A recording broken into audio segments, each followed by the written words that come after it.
Good morning, everyone. Welcome to Catalyst Energies. My name is Dee. Thank you for joining me. I'm so grateful that you're here. This is the Catalyst Astrology Report for the new moon, for the week ahead astrologically, and of course the Lionsgate new moon on the 8th of August, 8/8/2021. And, we are going to talk about personal alchemy because that is squaring the circle. So welcome back and welcome if you're new to this channel. Thank you for being here. If you've been here this whole time, if you're new to this channel, it's so great to have you here and to be able to present this information to you and report it as well. So normally we do an intuitive transmission and then look at the day's astrology, but on Fridays we go into the astrology of the weekend and the week ahead, and especially because this is such an important astrological moment here with this Lionsgate on the 8th of August being an actual new moon at the same time. This is a really potent gateway, very, very strong. And squaring the circle is about our personal alchemy. It is the Philosopher's Stone. And I have been really trying to wrap my mind around when we talk about a certain astrological aspect, which is the quincunx, right? And in conjunct. And oftentimes I will talk about it as a square peg in a round hole type of thing. And I was just, really trying to wrap my mind around what it is. And then it was just like this light bulb, right? I was like, oh, yes, of course. Squaring the circle, right? The Philosopher's Stone. And this gateway with this new moon is so potent and such a potential opportunity for us to initiate this process within ourselves in order to eventually be able to offer this version of ourselves that's gone through this alchemical change to the collective. And we're going to see astrologically how much this is being supported right now with all of these transits, and also what to expect in the time coming in this next lunar month, right? Because we are going to be we have a full moon again in Aquarius at the very last degree of Aquarius in this lunar cycle. Uranus is going to station retrograde, adding to all of these retrograde outer planets, and a lot of shifting into Virgo, right? The sun is going to move into Virgo the day after the full moon.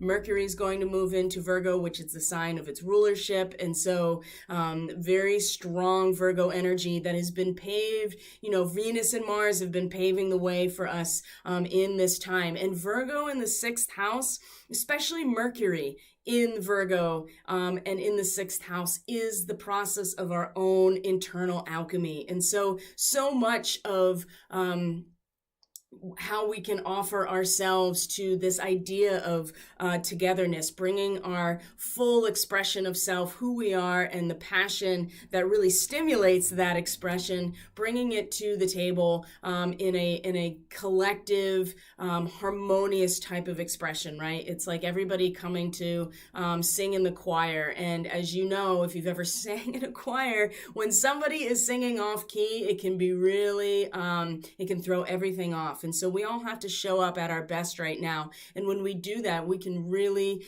stimulate this sense of togetherness, of individual, fully awakened individual sovereign beings coming together to create this sense of harmony by coming together and lifting our voices up. And it really comes from doing that work within to alchemize our own polarity and to really follow that path of discipleship, whatever that means to us, really purifying and reconstituting our character to be at the highest version of ourselves.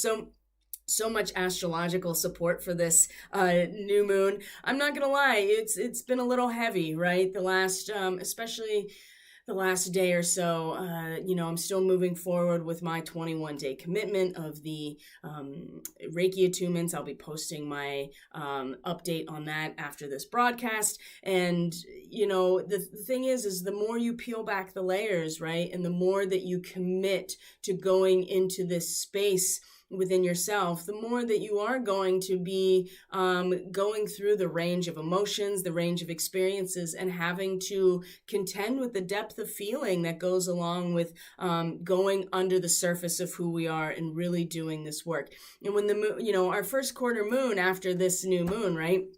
not to get too ahead of ourselves, but that would wrap up this first week. I did post the study guide, so you can always get that out and be able to follow along and take notes in terms of what I'm going to be presenting and reporting on. But it's going to be, the moon will be in Scorpio, squaring the Leo sun at a really...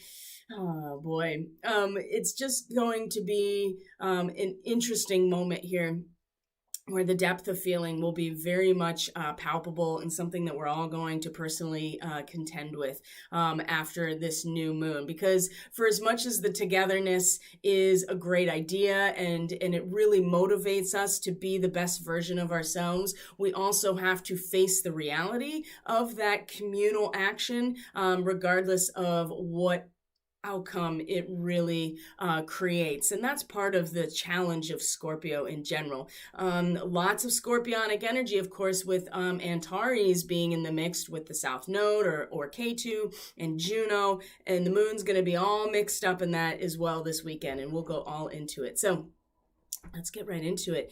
Bring up the chart and for today, and we will, let's see here. I'm going to do this. All right, there we go. Perfect. Hope everyone's doing well, taking good care of yourself. Of course, I am late as always because I'm just going to blame my Andromedan starseed nature that refuses to be pinned down, especially time-wise. It comes when it comes, right? It's ready when it's ready, and no use in forcing it into a time box when the message is not complete. So, one second here.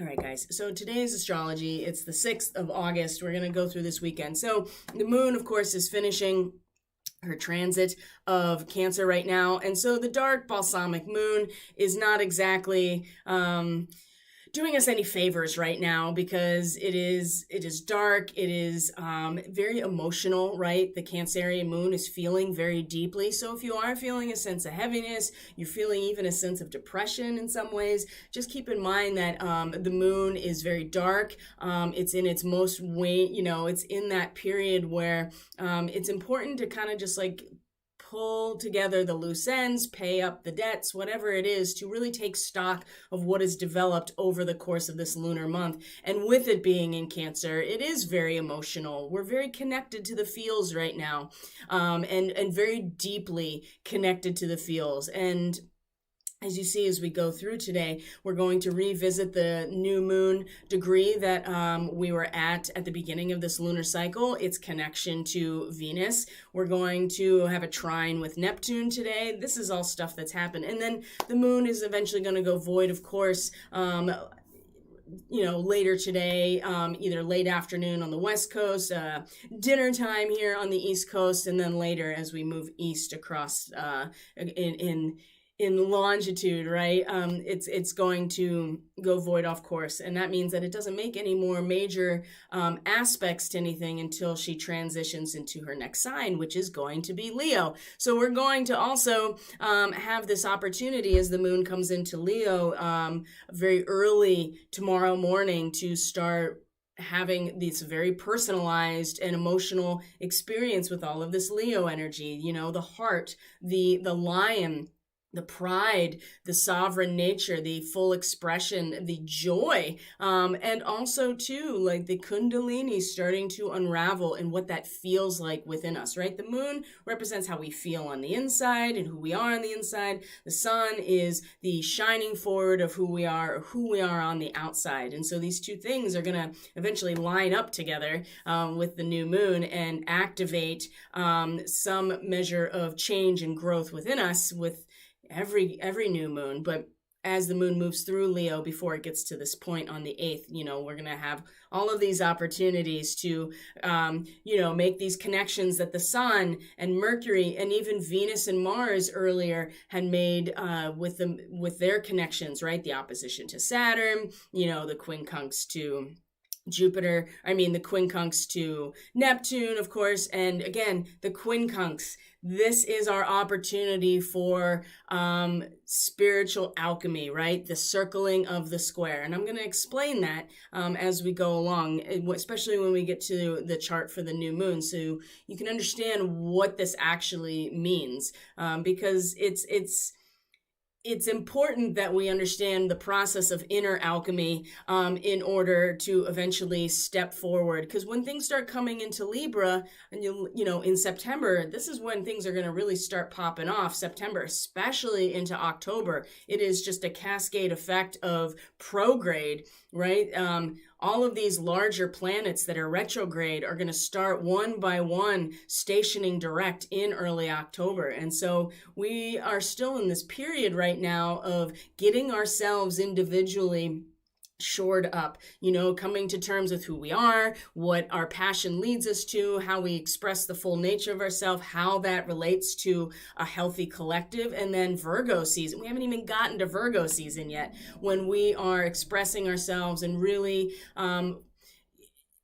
who we are on the outside is really going to reflect this process of inner work, inner growth. And Mercury will be also in Virgo at the same time, supporting this process, because Mercury is, the ruler of Virgo. So, as I said, we are in our Cancer moon, finishing her transit right now. So let's just take a couple steps back here today, so we can first see where this sextile to Venus in Virgo, that is, the value that we ascribe to the world around us, how it makes us feel, right? Venus in her feminine, solar feminine, right? That's the goddess of love, Aphrodite, right? Magnetic power. She attracts to her. And then the male counterpart to this Venusian energy is Prometheus. And that's been coming in pretty strong lately. And so I'm going to be doing some more research about that. But I would urge you and recommend, to take some time to familiarize yourself with the mythology surrounding Prometheus, what he represents. There's certainly plenty of modern stuff. Prometheus is part of the Alien, the movie, the canon, right? That's the word I'm looking for. So there's a lot there that's worth exploring in terms of that. But in terms of right now in the astrology, we see here that the moon has been in a sextile with Venus in Virgo, the moon in Cancer. So, this is actually the degree of the new moon cycle that we are currently at the very tail end of with this balsamic moon. This is the same degree that the moon is in a sextile to Venus, right? The ritualization of productive interpersonal relationships, our opportunity to find our own character integration and personality as a result of this sacred unification of these interpersonal relationships. And especially depending on where this is in your chart and what you identify as interpersonal, this is the family of origin, this is the clan, the tribe, the region that you're part of, your family, your current family that you are part of growing, your spiritual community, whatever it is that you find yourself contained and held and secured by on an emotional level. This is your Cancerian energy. And so the moon is now reaching this point and reminding us about this. And we can apply this, again, that sextile, right? The reconciliation of seeming opposites, but really it's more of a investment opportunity for what is a harmonious connection between Cancer and Virgo. And Venus in Virgo at this juncture, right, is it's more about what we can, when we ritualize and we sanctify these relationships, we give them a sacred meaning. When we have set that intention within ourselves for it to grow, not only in how we feel, but how we express ourselves, right? That new moon energy, and how, we have a real opportunity right now to take a look at not only how that is developed over the course of the last month, but then we can apply that and invest that into Venus, who is showing us the value of working together. And because Virgo ultimately is the sign of service, and rather than acting on that service in Virgo, it's the work that we do to discipline and purify ourselves to be of full service when we come into Libra, because Libra is the sign of that form, the form of balance of relationship. So in Virgo, we're still working on ourselves. We're still putting things where they belong within ourselves. We're developing habits. We're developing routines. We're developing healthy communication, boundaries, right? We're utilizing everything that's under the surface in order to support the growth of the fruit that bears the seed. And what is the seed? Bearing the seed is just the offering, right? We offer it to the collective. We offer it to our relationships. Everything that we have grown within ourselves is in fact an offering to the relationship, to the sense of balance and justice. So we can take stock in this, go back over, and this is exactly every month we come back to the same point that the new moon started, and we get an opportunity to look at that and say, apply the full moon. What did we see in the full moon? What did we release? What did we learn? What culminated? Have we what about that crisis in consciousness that the third quarter moon represents as we came into this point?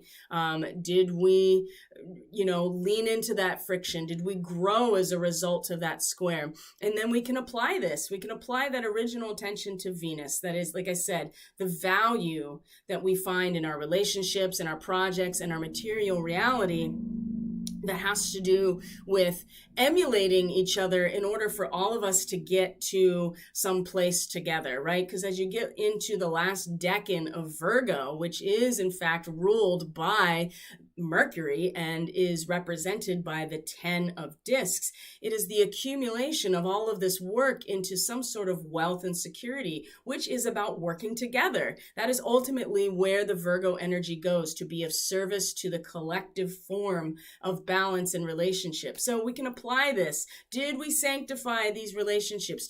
How has this intention grown over the past month? And then we apply this to Venus, that is showing us the value in this very material world and what it is we value in each other.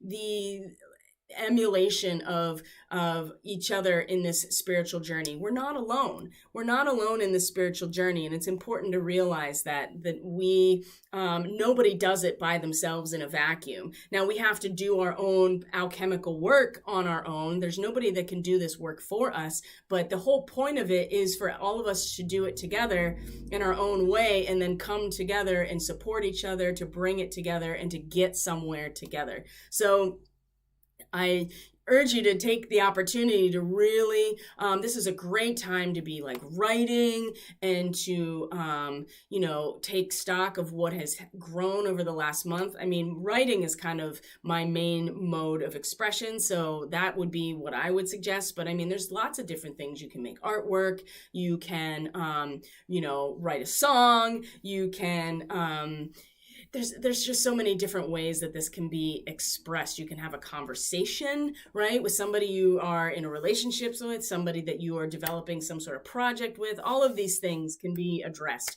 From here, the moon has come in. Now, this has already happened, right? And so even with the heaviness here, there is something to be said for that as well. If you're feeling the heaviness, if you're feeling like, this is really... you can apply that too. You can invest that too and see where there are ways that we can each step up our game a little bit. And also too, to really sink back into that system that holds us, right? The lattice work of our familial bonds, our emotional bonds is really what holds us. And when we can do that, then we can really see some movement in the material world, especially with this sextile. So then the moon comes along and has a trine to Neptune retrograde. So this is an opportunity here to really allow that emotional and feeling-based security, right? The character of self-esteem that is developed and our ability to tap in deeper to things is very much in a trine to where Neptune retrograde is, which is about substantiating, giving of our whole self to substantiating some sort of ideal or unconscious desire. And we've talked about this many times, and the unconscious desire is really being shown shown to us very clearly with the Neptune retrograde. All the fog has dissipated. And if we're not paying attention to what that is, then we are kind of that's on us, right? There's no fog. The fog is not as thick right now, but it's still, the boundaries are still very minimal. And so it's just as easy to get pulled into other people's, especially the unconscious collective. It's very easy to get pulled into what is being presented to us, because the boundaries are so minimal with Neptune and Pisces. But at the same time, it allows us to see things that maybe normally we wouldn't see with all of the fog. So it's really up to us. And this trine here is really giving the opportunity to, I mean, there's not much that we need to do about it. For those who have sunk in deeper, who have a sense of what's coming, in a more formulated way as a result of their ability to, I guess, critique and to have a critical approach and be objective, because the idea is that the community or the family or the bonds there hold us and give us the opportunity to have a critical and objective approach in some ways. And so when we're able to do that, it gives us a really strong insight into what it is we want to actually be substantiating. So this moment here with this trine is very much supporting that too. This is a water trine. It's very much based on feeling in both ways, and it allows us to feel or intuit what's coming in a way that other people may not necessarily have the capacity to even formulate, right? It's just something in the subconscious. And there's many of us right now that are really plugging into this. And again, this is where a lot of the heaviness, I think, is coming from, because because it really is the bonds that are going to hold us. And Neptune and Pisces, it's just really, it's whatever we give ourselves to is what is going to be substantiated. And it's not going to necessarily matter how we feel about it on the surface if we don't take a really deep look and let ourselves deepen into areas in a intuitive way, allow that psychic channel to deepen so that we can see things that maybe most people don't allow themselves to see, because there isn't that same level of security in their lives, right? It's really difficult to go in and have an objective and critical approach to something if your foundation emotionally is not very strong, because you don't have the means to hold you as you are developing this awareness. So either way, this trine here, this feeling-based trine, is going to be very much, it's going to be very supportive of each other, right? These trines give each other traction. And again, remember that the trine represents the angle of the three angles in a triangle, right? Which is the outside of squaring the circle. You have the circle, you have the square, and then you have the triangle. So there is, the circle is the infinite self. The square is the material reality that encompasses it, and our need to connect to the four corners, right? The four elements, the four cardinal directions. It's about the security of the square, right? We saw that Four of Discs, the Sun in Capricorn card not that long ago. Same thing. It provides, and here's Saturn in some ways too. And then when we are able to bridge this gap, when we're able to alchemize the infinite with the material, we find ourselves with the trifecta, right, of the union of body and spirit is in fact represented by this trine energy. And so it's very, but there's work that needs to go in within us in order to find this, but this requires no input on our part. This trine is very much supporting each other in a feeling-based way. So we move past that. Where are we here? I'm checking in with the stream real quick. There we go. We move past that today. Let's see here. And then this is where it's going to start getting a little bit more interesting here, that the moon comes into a opposition with Pluto retrograde. Okay, so this is also a pretty tense, as you can see, this is a pretty strong and pretty tense opposition that with the moon in Cancer, and then Pluto in Capricorn.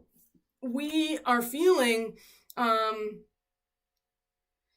it's like we feeling so strong, feeling secure enough to be allow, the transference of social privilege to the level of intellectual enjoyment, right? We feel secure, we feel safe, we feel held by our home, our family, wherever it is that we feel secure and safe, in order to, enjoy this intellectualization, right? To play with these ideas, to read in the library without any sense of doom and gloom, right? We don't have to worry necessarily, because it is the home and the structure of the home that holds us so that we can have this experience. The opposition of Pluto, of course, Pluto retrograde, that is tearing down all of these walls and not even just the walls, tearing down all of the layers to see what is flowing under the surface that we weren't even aware of within ourselves.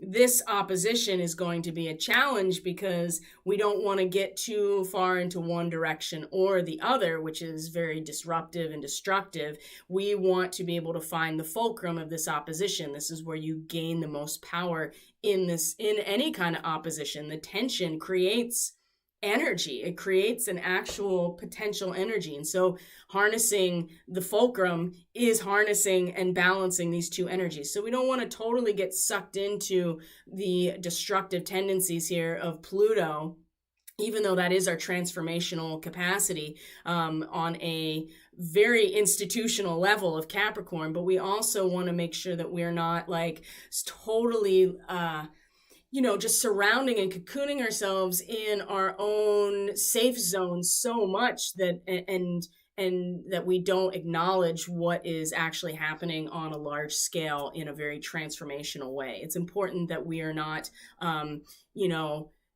out of a need to feel safe and protected, right? And especially the moon in Cancer, we want that. We want to, that is where the moon is at home, is in this containment system, in the womb, in the holy grail, as it were. So that opposition is going to challenge us as well. And then we move into a moon trine with Pallas, Athena in Pisces, as you don't see on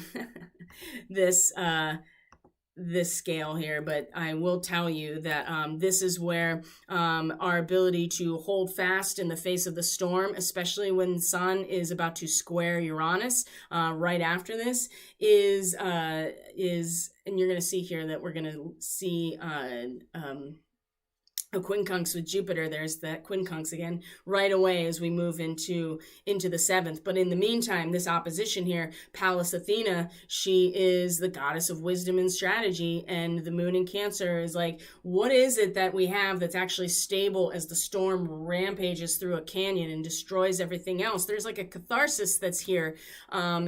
Definitely, but the quincunx, or the trine, the trine to Pallas Athena, very similar to Neptune in that there is structural support. There's balance here. There is a foundation that these two are getting incredible amount of traction on, and that has to do with revisiting our strategy in terms of what it is we've accumulated in terms of our collective karma, and the strategy that we're going to utilize as a result of what we've collected as a collective, consciously or unconsciously. And so the catharsis is kind of a necessary thing. And again, here comes that heaviness. Like, there is this sense of impending, I don't want to say doom, but there is a sense that something very big is coming, in order to challenge us and to trigger this catharsis.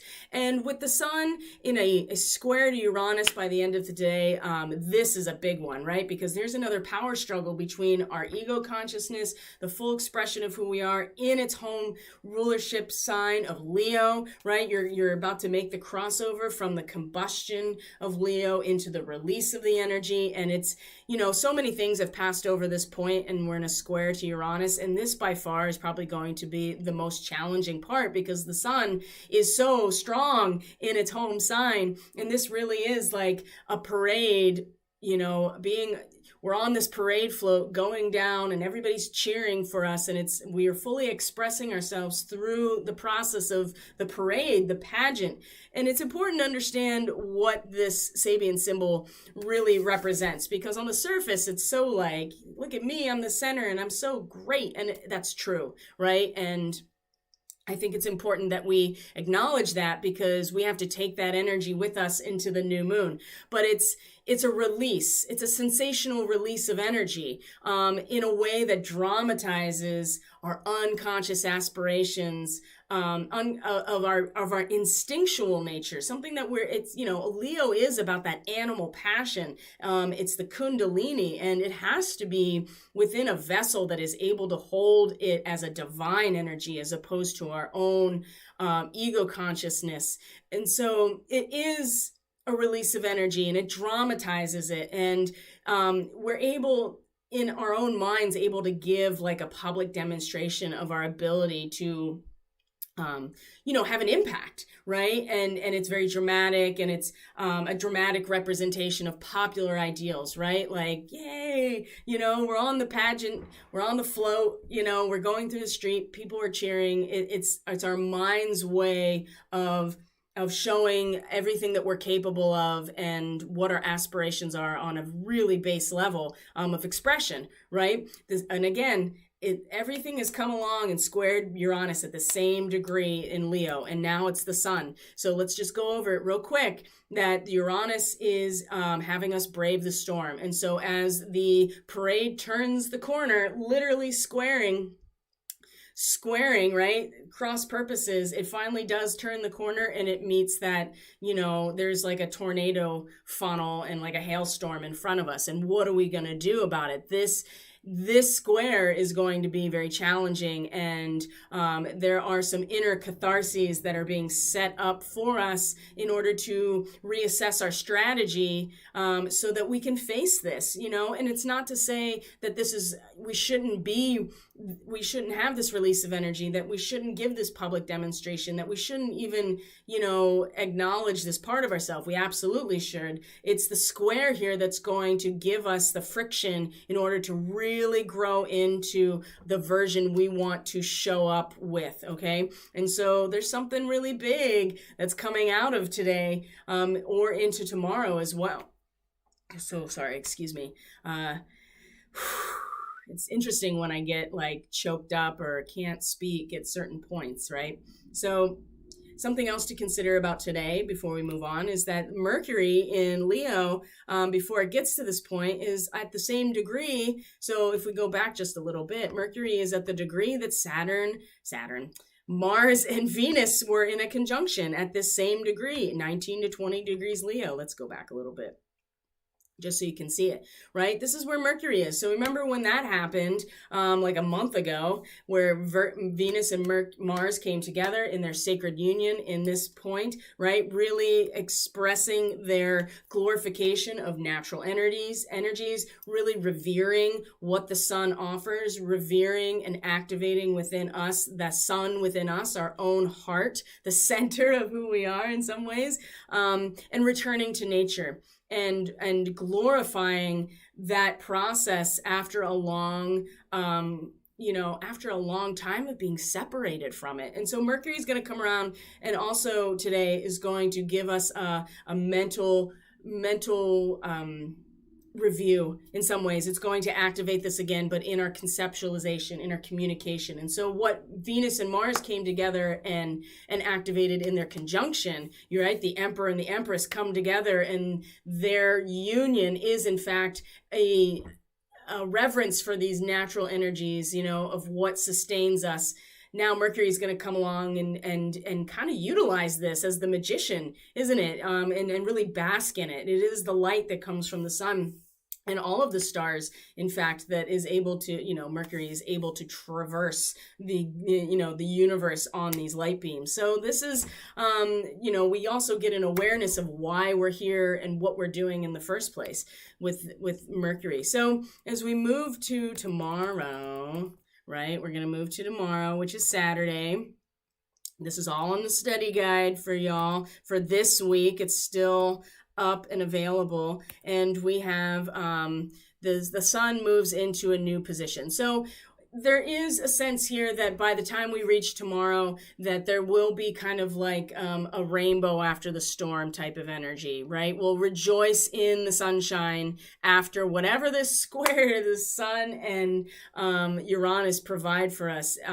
There will be a surge of life and love in terms of how we express ourselves collectively on the outside. Each of us individually expressing ourselves as through the joy and power of new beginnings. So again, there is this kind of foreboding and certainly this sense of like heaviness about what's going on right now. And even if it's within us as individuals, it's still by tomorrow we're going to have this opportunity to see a new beginning and to really interface and to feel into the joy and power of these new beginnings. Okay.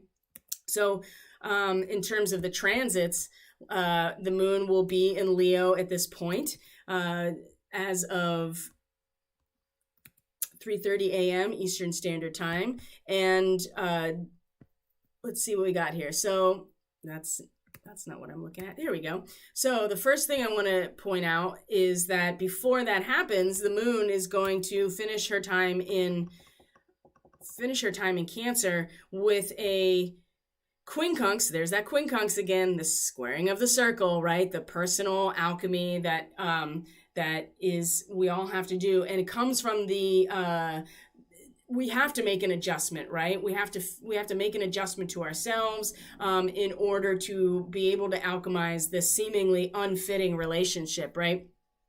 And so the moon in the very last degrees of Cancer is in a quincunx to Jupiter. Jupiter has moved retrograde into 28 to 29 degrees Aquarius. What is this? Well, this is the butterfly emerging from the chrysalis. Now it is retrograde, so we're having this really good fortune and advocacy, right? Jupiter represents those who are able to, those who are he's the champion and the leader in some ways of the collective paradigm and belief system that society falls under, right? Really manages it, advocates for it. Jupiter is a great lawyer, right? Under our justice system, for instance, the lawyer is going to advocate for you as their client, or vice versa, depending on what position they take.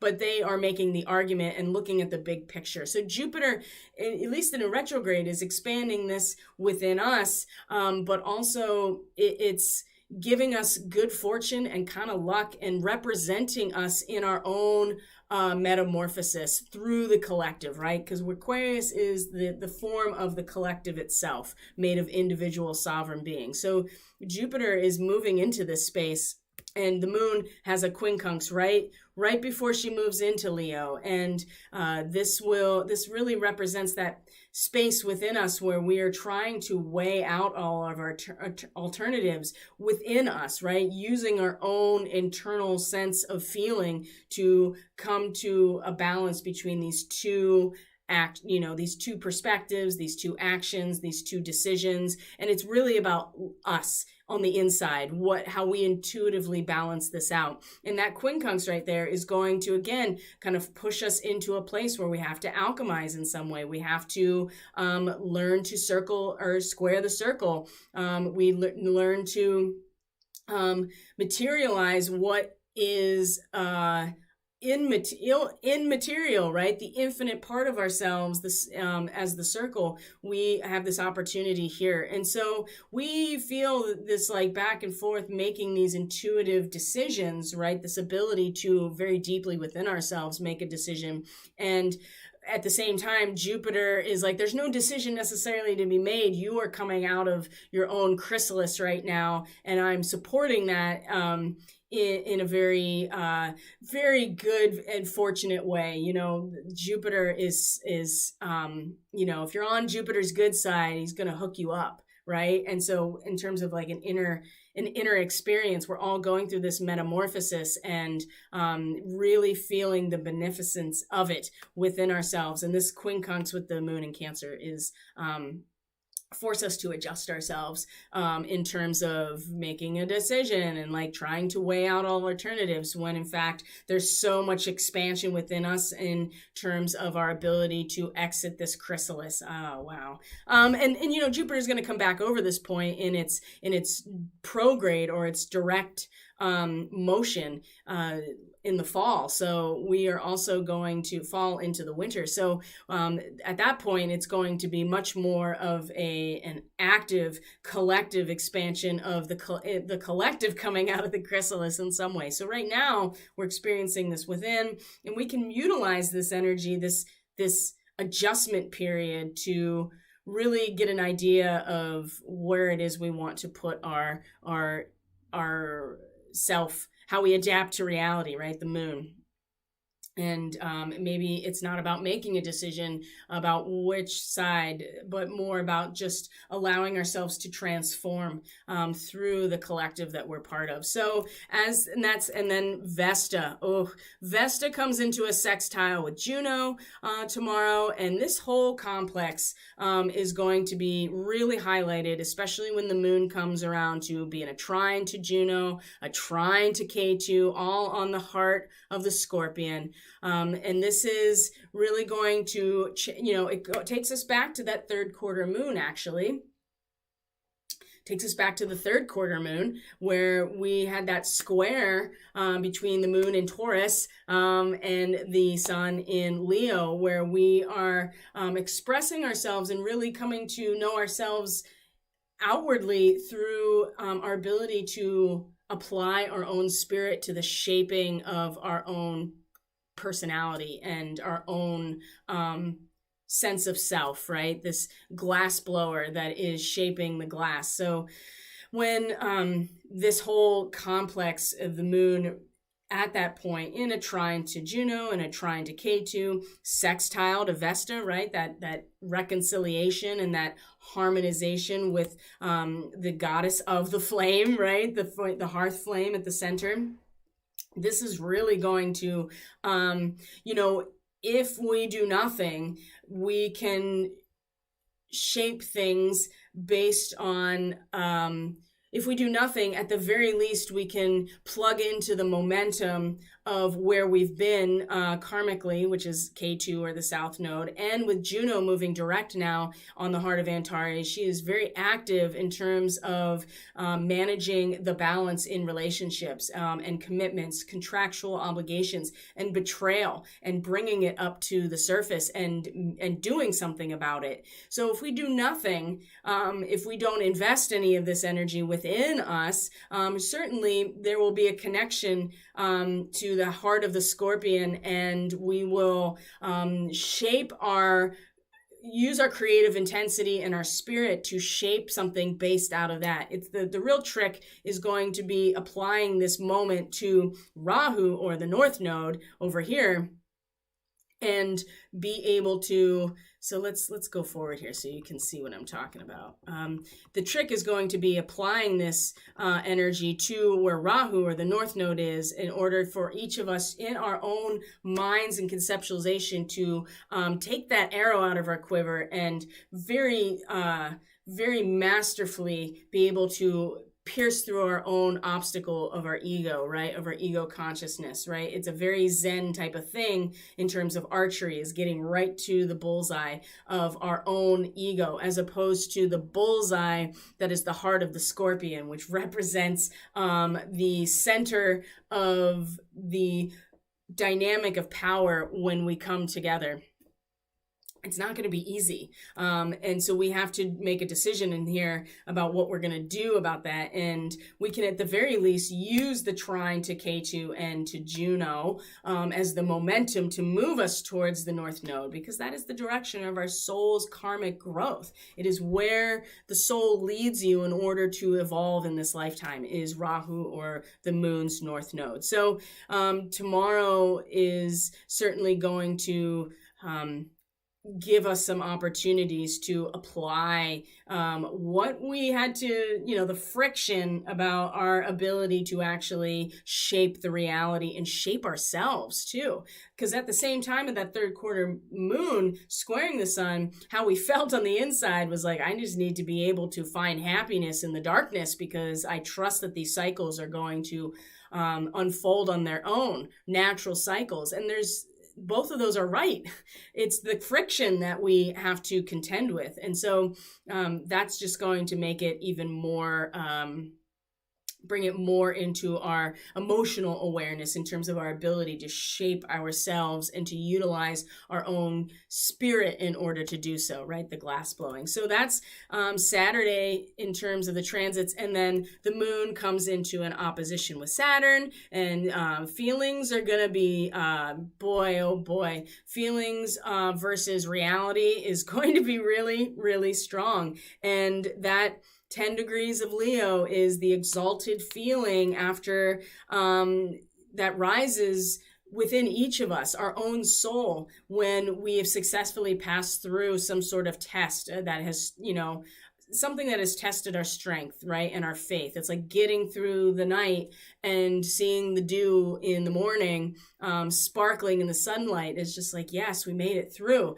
We're going to feel that in the opposition to Saturn, especially the retrograde. Again, like I said, the feelings are going to find a lot of tension with the reality, especially in Aquarius, of like, we have to start looking each other and ourselves as actual humans and not the projection. So we have to still contend with the reality of Saturn, even though how we feel is like, yes, we've passed through something, right? We're going to get through this. And it's just a moment, right? The moon is very transient. It's just a feeling that we have, where Saturn is very staunchly rooted exactly where it is. It is a fortress that we cannot get around, and we would be well advised to, at the very least, respect where Saturn is. You don't have to worship Saturn. You don't have to give Saturn all of your energy. You just have to acknowledge that Saturn is the boundary of time and space. And when it comes to Aquarius,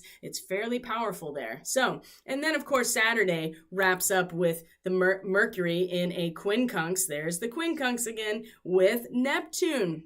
So another chance at personal alchemy, especially with Leo, right? The heart of us, the lion at the heart of us, as of our infinite selves, is our heart, right? That is kind of the axis point between the circle and the square, is our heart. This quincunx is, as we, as we are, kind of showing our, how do I say this? I don't want to say audacity, because that has like a negative connotation, but it does actually represent, because it's kind of like perseverance and audacity, right? That we are showing our skill set in a very dangerous way, in a dangerous skill in some ways, like and it's required. There's a certain amount of confidence and audacity that's required to play and control with powerful energies, right? And there's a certain virtuosity here. But again, the quincunx, that was something that we have to adjust ourselves with, try to figure out how to alchemize this relationship when they don't seem to fit, is the fact that we give of ourselves totally to the substantiation of something very much collectively, right? Whereas Leo is about our skill, presenting our skill, our perseverance in order to display something that we've done. And with Mercury, it's about our mind and what we've come to learn, what we've come to discover, what we've come to, discover and learn and explore about the nature of our own heart. This is a really great moment, although it will be very frustrating. And if we try to keep these things separate, then yeah, we're going to feel a fall from grace in some ways. And so we will have to adjust this, because remember, for as much audacity and perseverance and display of our own personal skill set that we have, even from a mental perspective, for as much as that is important, remember that the ultimate the ultimate expression of Leo is to give all of that for the sake of the divine, right? To be a channel for this divine energy. And this quincunx will be an opportunity for real alchemy in terms of where Neptune is, like the actual transcendental experience of all that Neptune really rules. So Saturday, we're going to come into some interesting energies. On the one hand, we're going to be feeling our mission. We're going to feel rejoicing. We're going to have this idea of totalization of purpose and effort with each other. And then, Mars is starting to get close to Draco. So that's going to be something that we talk about on the new moon, right? So here's our Lionsgate portal. And let's talk about this astrology. Let's talk about the Sabian symbol first. So it's a volunteer church choir singing religious hymns, okay? So if you've ever been in a choir like this, you know what this means.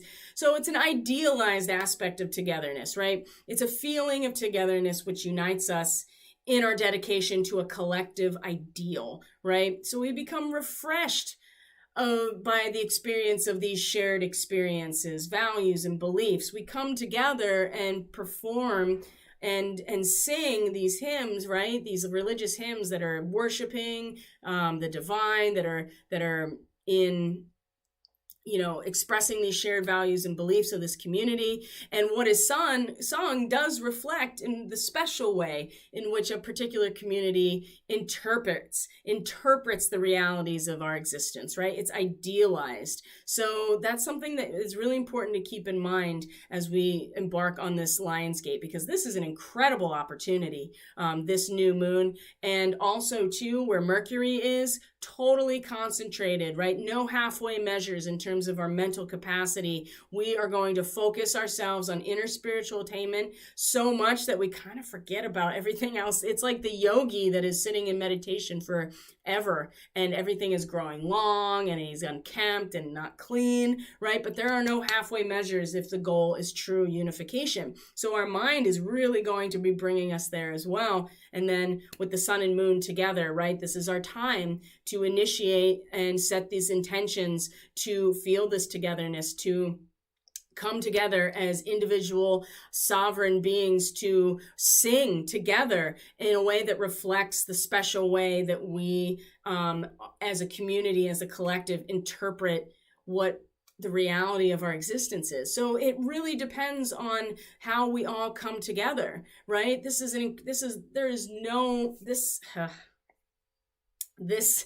This gateway is incredibly potent. And again, like I said, we got to all be on deck, right? We're all getting called to the curtain right now. And I hope that we've been doing the work. And like I said, Venus and Mars have been setting us up for this in a way that is allowing us to really utilize those two polarities of masculine and feminine in order to do the work on ourselves, in order to come into this place, right? So let's see here. What else can we say about this new moon? So when does it happen? Well, you can see here that it happens pretty soon after, like right in the morning, it's like 9:15 a.m. So we'll just put it at 10 a.m. So on Sunday, 10 a.m., 17 degrees Leo. So we just talked about that. And a couple other things that are important. Mars is now within a degree of Draco. Oh boy, so that's going to activate some things too, because Mars is our warrior. It is the aspect of the masculine that has us act out, right? To penetrate, to go forward, to actualize oneself, and to act on our ego consciousness that is really there for survival and protection of the self. Mars is the seed point. There's nothing without this. And so there needs to be some sort of momentum forward or action in order to initiate things. In Draco, right? In Draco, we better be mindful of this, because we can utilize this in a really, really high level releasing of the Kundalini, or we can get taken over by it and utilize it in a way that is very disruptive and very aggressive. It's important that we understand this going into it, so that we are aware that, Mars is really going to struggle with this position because it has to do with being able to utilize the emptiness of the stillness, right? And this is the highest version of the Draco and reptilian signature. And this is a big activation for the Draco starseeds, that there's potency in the waiting. There's potency in the waiting and waiting for the right time. And if Mars can get harnessed, it's not going to be easy. It's not going to be easy, especially because we're ready to set this intention for all of us to step forward and release this fire within us, right? This combust energy within us. We're ready to release it in terms of coming together and idealizing what we can do together. And Mars is there's going to be a real potential to act on something before it's time. And if we can learn to find the potency in the space, that is something that we can really work with. Okay. So in terms of the transits, so we start here before we even get to this moon. Here comes Chiron. The moon is going to be in a trine to Chiron. So we have this moment already about the quiet recollection, being able to step out of all of our experiences, but also still find the oscillation within ourselves when we connect to the joy and the crises, right? We've retired from the world in some ways, and we're able to see the whole experience that we've had and recollect it, but also not be in it, right? Again, a trine to Chiron. This is a moment again that we can, within ourselves and how we feel, can find a healing moment in terms of this victim savior role, right? We keep getting pulled back into this, and we keep getting triggered over and over when things aren't happening the way that we know they're going to happen. And the frustration with that. So again, this moment here, it's all about the space. It's all about the space in between things that is just as potent and important than the activation and the doing, right? And we've talked about this before. The feminine coming forward is about the space and the receiving and the silence. In order to create within, right? We can't just keep doing without the potent space in which to create within. So this moment here, even though it's Leo and Aries, it is a moment where we can take that combust energy, that cardinal fire of Aries, and find a space that we can have a moment of potency that is in a still point, right? And that is going to be very healing. And we're going to want that as we move forward. Juno then finally is in a direct conjunction with K2 at this point. So wait for that heart of the Scorpion with Juno, asteroid Juno, meeting the heart of the Scorpion. Ooh, she's not going to like this. And how we respond to the betrayal, and the full vision of the depth of reality here and the truth of what we can create, good and bad, together is, she's going to be stoked on the things that fulfill our contract, and she's going to be so vengeful when it comes to the betrayal. And this is going to be highlighted a lot when these two come together. And again, this is the tail of the dragon. We can't get stuck here. We have to use it as the momentum to move forward, right?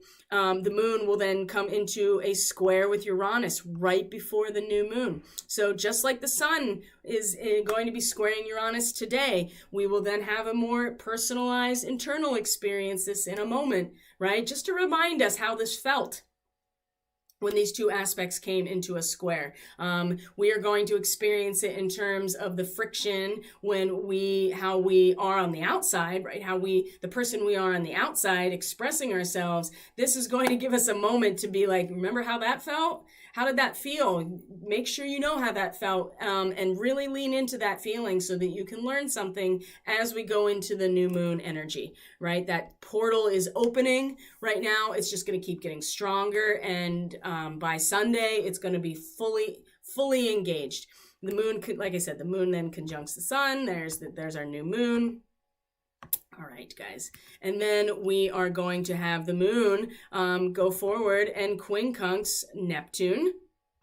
Let's go forward. This is going to be much later in the day. Here we go. Again, there's that quincunx, same place that Mercury was the day before. So while our minds were working out the alchemy of that situation in that inconjunct, then our feelings come along and we get reminded of it again. And it's much more of an internalized, intuitive experience, that alchemy within us that is meeting Neptune and Pisces. So there's so many quincunxes in this whole lunar month, especially the first half up to the full moon, that it's possibilities and opportunities for alchemy on every turn. Right? Every turn, which is why I really thought that this was a relevant image to be presenting for this new moon cycle and this Lionsgate, because it's really, if we don't have the heart to begin with, then it'll be very difficult, I think, to be able to actualize this internal alchemy. So that's our new moon. And so I just want to show you, and remember what this degree was, the audacity and perseverance of displaying our skill set. We'll need to find an adjustment here with Neptune, that it's like, it's not about you, it's about the entire collective and what we're substantiating in a collective, transcendental, spiritual way, right? In the collective. And so the moon, again, it'll just this reminder of how this feels and how we can use it towards our own alchemical process, and how it will force us to adjust ourselves, because it's not just about us, it's about the collective. And sometimes we get lost there. So as we go through the week, this is what the study guide really focuses on. So you can see things are starting to really bunch up into late Leo and Virgo, of course. And again, quincunx upon quincunx, Mercury in a quincunx with Pluto. Venus is in an opposition to Neptune. And I'll talk about the personal value of the material world in a very earth-based sign in opposition to the transcendental experience. Again, this is about taming that vital energy, but not so much that we don't substantiate it at all. That's important to realize. So we'll be going over all of these things together as we come together for the daily transmission. Mercury comes into an opposition to Jupiter, right? And again, we're in late Leo, we're getting close to Regulus. Jupiter in Aquarius is, this is a real emergence type of energy. Whereas Mercury is like the emergence of the mermaid in our minds, right? We conceptualize ourselves as this mermaid, coming forward, this ability to substantiate and to a yearning to like bring something unconscious into conscious form, in an opposition to Jupiter in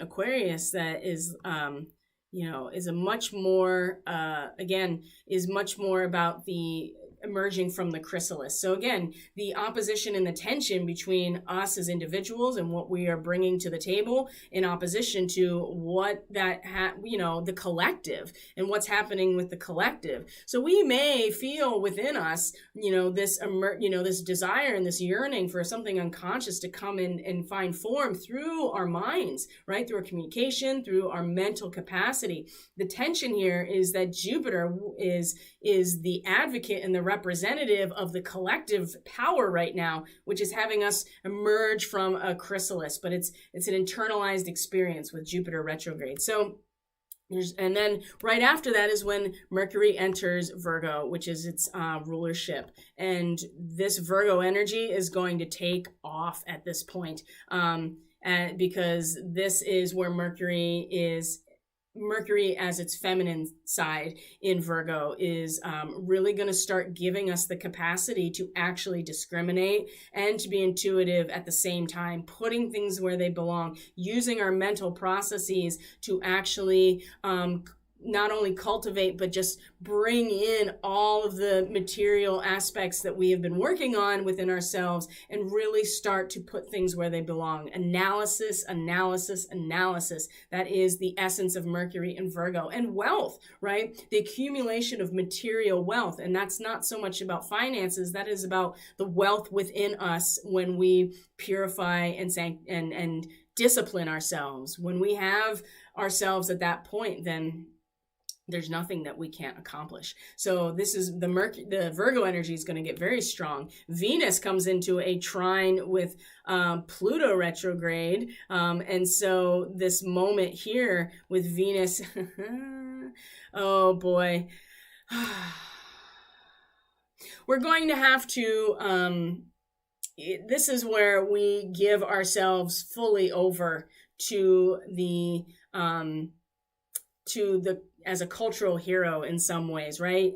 In a trine to Pluto. So all of the threads are being pulled away of the normal cultural foundation that we've built so far. And it will be, if we see that for what it is, this is a moment here where we can really place a lot of value on the service that has been provided, especially what Pluto is doing. We can really value what Pluto is doing as much as it's going to be destructive and hurt us, and really understand that there is something to be gained and there's a service that it can be gained for that. And that'll be something that we can really place our value in with this trine.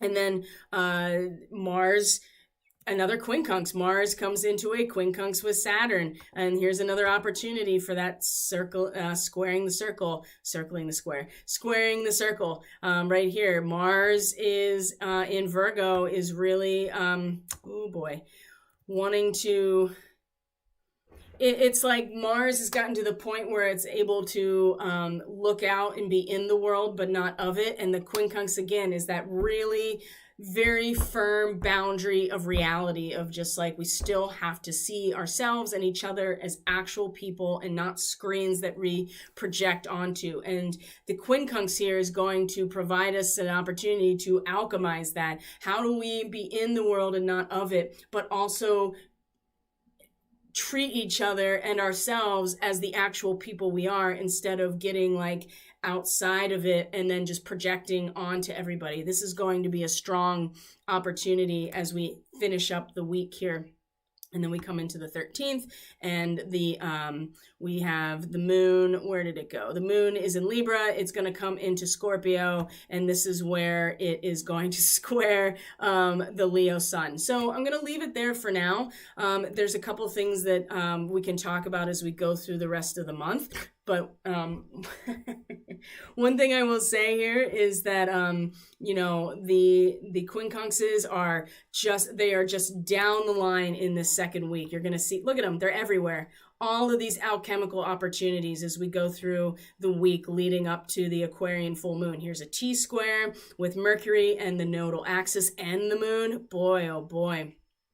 That's going to be interesting. And then all of these quincunxes as we go through the week. You can see them all here. There's a square with the moon and Neptune, the quincunx with moon and the nodes when the moon comes into Capricorn, and the quincunx with Mercury and Chiron. I mean, there's just so many opportunities to do this alchemical work within us, especially the closer that the sun gets to Mercury. And like, look at how fast Mercury...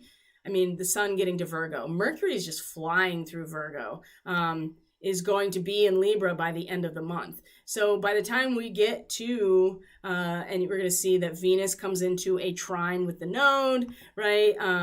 We come into the moon in Pisces, of course, and then our full moon on the, let's see here, go back here. Our full moon at the very last degree here. Oops, on the 20, let's see here. The 20, this says the 22nd. Yep, the 22nd. Yep, that's it.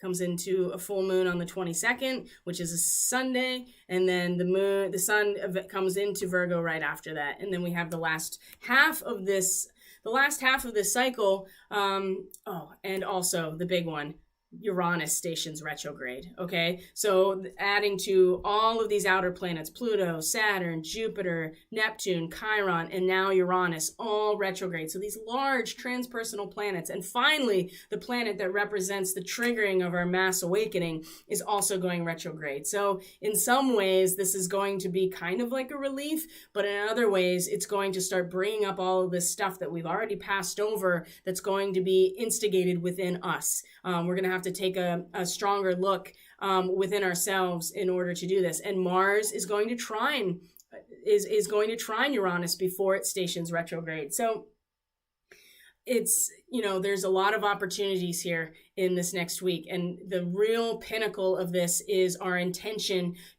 for each of us to really be able to step forward and participate in this together, this ideal situation of togetherness, and each of us bringing our full voice to the table. And it's over the course of this month and all of these quincunxes, Uranus stationing retrograde, that is going to give us all of the opportunities to really bring this intention to fruition. Because by the time we get to September, it's going to start popping off. And there will be an October, early October especially, September, October into November. Eclipse season starts in November into December, and we have Venus that's going to be retrograde in the winter. We have Mercury that's going to station retrograde in Libra this fall. So there is a lot coming up, and this is one of those moments here that we get to really make a choice about where we are going to put our energy and how we are going to alchemize all of our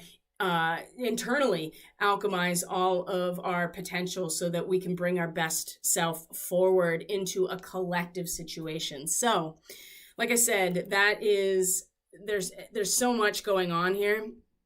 The second half of this lunar cycle is pretty calm, right? No big transits, mostly the lunar transits. The big thing that's happening in the second half after the full moon is that Mercury enters Libra. So after that, it's going to, I wouldn't say necessarily calm down entirely, but it will. There's not a lot of big stuff happening until the next new moon, which is Labor Day weekend, right? It's the 6th of September. So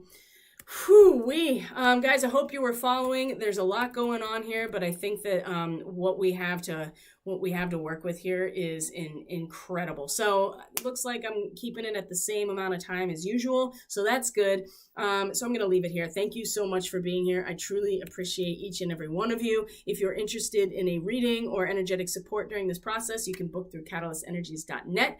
That's in the description box below. And of course, following Catalyst Energies on Facebook and Telegram as I am documenting and providing my daily attunements as part of my 21-day commitment. And if you missed it before, 21 days is the length of time that a caterpillar is in the chrysalis, is up to 21 days. So there is an actual natural basis for this transformation and metamorphosis that can be brought about within us, which is part of our alchemical work, is the transformation, right? The unification, the integration of polarity in order to create something new. We have to bring this forward within ourselves if we want to actually see it happen outside of us. And we're still collectively kind of focused on what is outside of us being a reflection. Then we can feel safe and secure and upgraded, and it's not going to work that way. We have to do this work within. So I love you guys.